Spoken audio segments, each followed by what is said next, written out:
long, long, long, long, long, long, long, long ago. Before any of us were born, before any of our parents were born.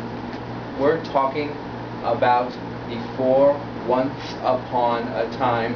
And this is a story from West Africa, and it's about where stories came from. Now, I have a question. Where do some of you think stories might have come from? Raise your hands. Any thoughts? Yes, where do you think stories came from? The guys that wrote the books. Well, that's a very good thought. And certainly there's lots of stories in books. Very good guess. And where do you think stories came from? Like Bible times. Like Bible times, from way back at the beginning of time. Bible times, all sorts of times. And certainly there seem to have been stories around for for many, many millennia. And where do you think stories came from? What do you think?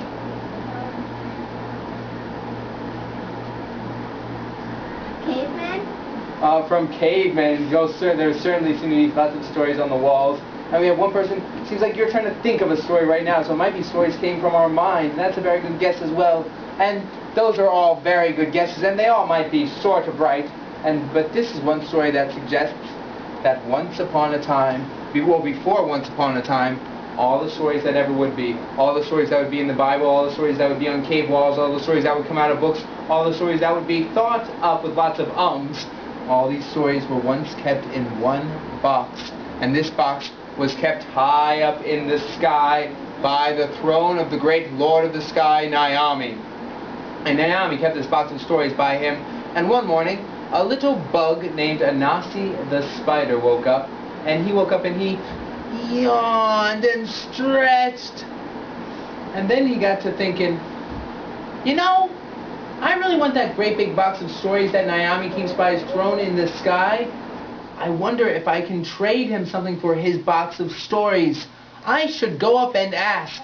And so Anansi began to build a web that went up above the treetops, up above the mountaintops, all the way up into the clouds. And when he got into the clouds, he called out, "Oh, Mr. Naomi, I was wondering, what would it take me to trade you for that great big box of stories you have there?" "You want to trade me for my box of stories?" "All right, Spider, I will give you my box of stories if you can bring me 1, a serpent, 2, a leopard, and 3, a creature that cannot be seen. You must bring me these 3 things, and then, and only then, will I give you my box of stories. Good luck." Well, Anansi the spider, he went home scratching his head the entire way. He was just a little tiny spider. How could he ever get these 3 big things? And when he got home, he called to the person who seemed to have all the answers, his wife, and he said, "Dear, I've got some troubles. You see, I really want that great big box of stories Naomi keeps by his throne up in the sky, but he said I need to bring a serpent, a leopard, and a creature that cannot be seen. How can I ever get these things? I mean, I'm just a little tiny spider and a serpent. How can I ever get a serpent? They're all big and long and squiggly, and I think they eat spiders. How can I ever do that?" And Aso, Anansi's wife, said, "Dear, what if you simply cut a length of vine, laid it alongside the road, and then wait? I think it's coming to me. Yeah, duh. If I cut a length of vine, lay it alongside the road, and yeah. I see where this is going. Thanks, dear. You're so smart. I love you." And Anansi went out. He cut a great big long length of vine. He laid it alongside the road, and then he stood looking at that vine and looking at that vine. And then from down the road, there came Serpent slithering down the road. And when Serpent was just close enough, Anansi called out, "Oh, Mr. Serpent, I was wondering if you could help settle an argument my wife and I were having. You see, I say you are the longest thing in this entire jungle. But my wife, she thinks that this vine is longer. So could you just stretch yourself out alongside this vine and we could see which is longer? Certainly, Spider. And so Serpent stretched himself out completely alongside that vine, and when he was completely stretched from the tip of his nose to the tip of his tail, Anansi looked at the vine, looked at the serpent, and then quickly wrapped that serpent up so tightly in that vine that that serpent couldn't move an inch.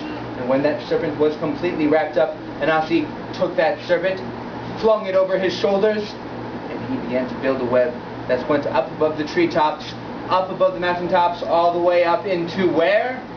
The clouds. The clouds, that's right. And when he got into the clouds, he called out, "Oh, Mr. Nyami! Oh, there's that serpent you ordered." Very good, Anansi. I don't know how you did it, but now you must bring me a leopard. Good luck. Anansi went home. He was scratching his head the entire way home, and when he got home, he called to the person who had all the answers, his wife, and he said, "Dear, I got troubles again. You see, with your help, I was able to get that great big long serpent." "Thank you, dear. But now I need to get a leopard. How can I ever get a leopard? I mean, leopards are all big and strong, and they have those big, sharp, pointy teeth. And I'm just a little tiny spider. How can I ever get a leopard?"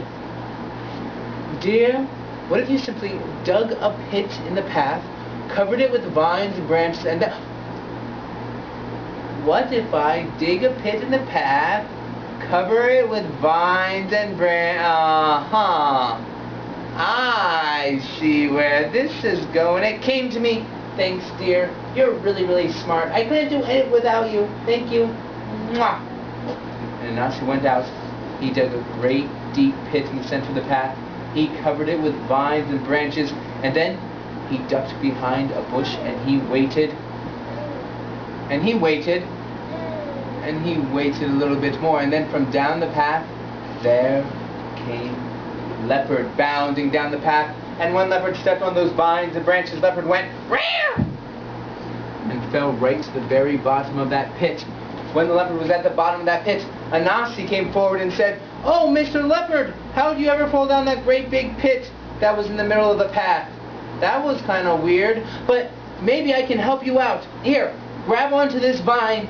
And Anansi lowered a vine down into the pit. Leopard grabbed onto the vine. Anansi began to pull him out, and when he was just high enough up, Anansi popped him on the head, tied him up in that vine, flung Leopard over his shoulders. He was a very strong spider, and then he began to build a web that went everywhere. It went up above the treetops, up above the mountaintops, all the way up into the Clouds. And when he was all the way up there, Anansi called out, and we can all say this together, he called out, "Oh, Mr. Nyami!